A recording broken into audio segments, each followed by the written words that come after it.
नमस्कार. मी राधा दत्तात्रय जंगले.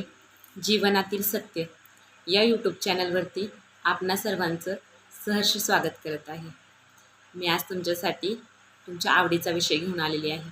तो म्हणजे सुखी जीवनाचा कानमंत्र. आणि हा सगळ्यांना कदाचित आवडेल.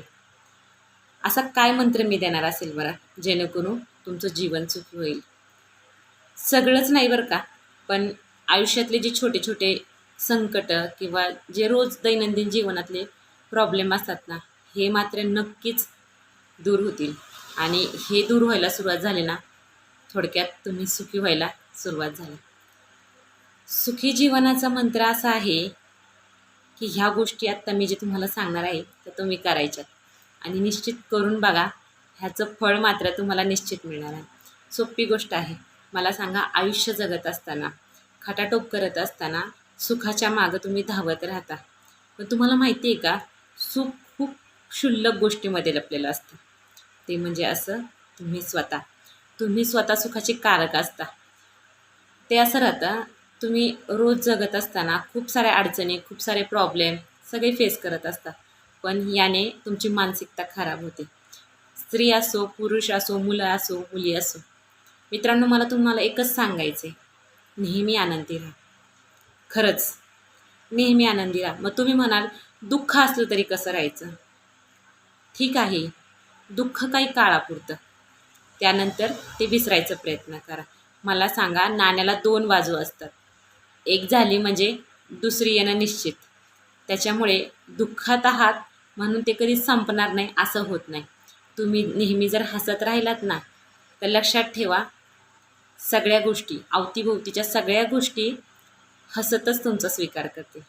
दुसरी गोष्ट, पॉझिटिव्ह राहायचं. काहीही करायचं झालं, काहीही घडवायचं झालं, काही आणायचं झालं, बनवायचं झालं, तर नाही, हे होणार नाही, हे जमणार नाही, हे म्हणायचं बंद करा. हो, हे होऊ शकतं, हे होईल आणि होणारच. ही पॉझिटिव्हिटी तुमच्यामध्ये असली पाहिजे. शब्द देते, ते होणारच. अख्खं ब्रह्मांड, अख्खा निसर्ग, अख्खी सृष्टी तुमचं कार्य करण्यासाठी सहभागी असते. दुसरी तर, प्राणीमात्रावरती जीव असायला हवा. मला सांगा, आपल्या अवतीभोवती किती जीवजंतू आहेत? आपणच जीव आहोत का? नाही. आणि हे सगळे आपल्यावर आधारित आहेत. समोर जर तुम्हाला एखादी चिमणी दिसली आणि पाण्यासाठी किंवा दाण्यासाठी ती धडपड करते, मग तुम्ही फक्त तिला बघत राहायचं का? तर नाही. घरात जाऊन मूठभर तांदूळ नाही लागणार हो तिला. एक 4-5 दाणे जरी टाकले ना आणि एखाद्या वाटीत पाणी जरी ठेवलं ना, तरी ती तृप्त होईल आणि तुम्हाला आशीर्वाद देईल.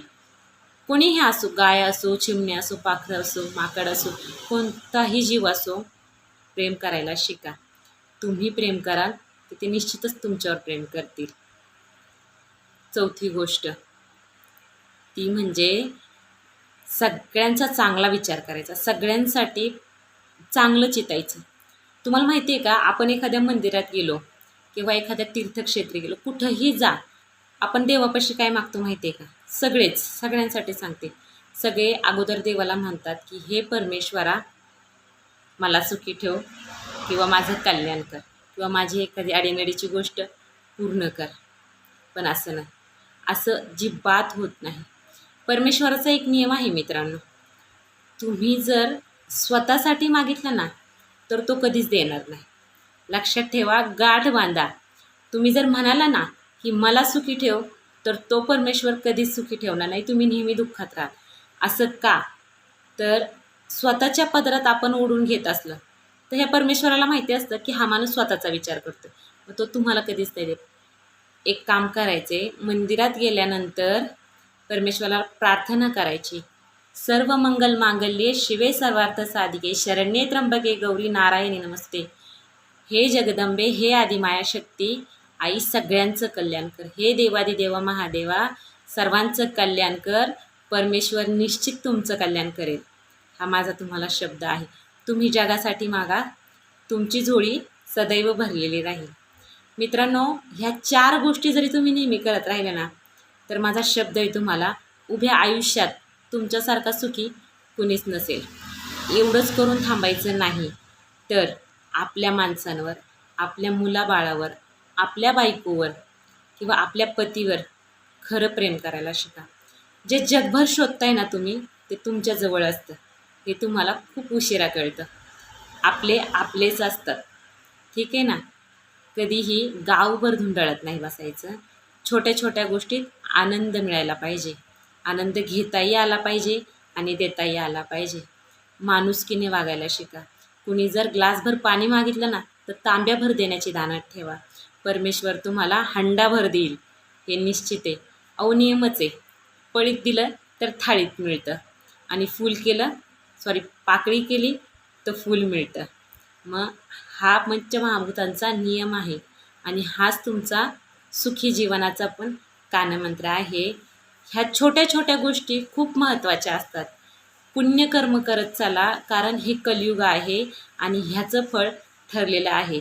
चांगले कर्म कराल तर चांगलं घडेल आणि आई जगदंबा तुम्हाला नेहमी चांगल्या मार्गावर नेऊ. देवादिदेव महादेव सदैव तुमच्या पाठीशी राहो. ओम जगदंब जगदंब.